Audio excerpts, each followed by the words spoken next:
देखो भाई, ये है बौशर का इलाका, बड़े बड़े रेस्टोरेंट ह्यूमंगस किस्म के, और उसके साथ जो है बेहतरीन किस्म की होटल्स हैं यहाँ पर। और ये सारी लाइन से मार्केट है बौशर की, और ये खूबसूरत सी मस्जिद और उसके साथ ये होटल अपार्टमेंट। सो मस्कत जो है ना पूरा फैला हुआ है, बहुत बड़ा फैला हुआ वसीउ अरीज़ एक इसका रकबा है।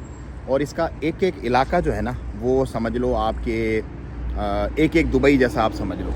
मतलब अलोन मस्कत जो है ना वो समझ लो कि आप 2 स्टेट बन जाएंगी आपकी यूएई की। तो ये बहुत बड़ा मुल्क है भाई, इसमें बहुत पोटेंशल है बिज़नेस वालों के लिए, क्योंकि इसका रकबा बहुत बड़ा है और इंडस्ट्रियलाइज होना है इसको, अभी हुआ नहीं है ये। स्ट्रीट फूड का देखो ये कॉन्सेप्ट है, यहाँ पे गाड़ियाँ आती हैं, ये चेयर्स रखी हुई हैं यहाँ पर छोटा मोटा, और ये सारी टेक अवेज होती हैं। और ये लाइटें उठ रही है, देखो बारबेक्यू बन रहा है फंटास्टिक चौक के ऊपर, सल्तनत ऑफ ओमान में, मस्कत में।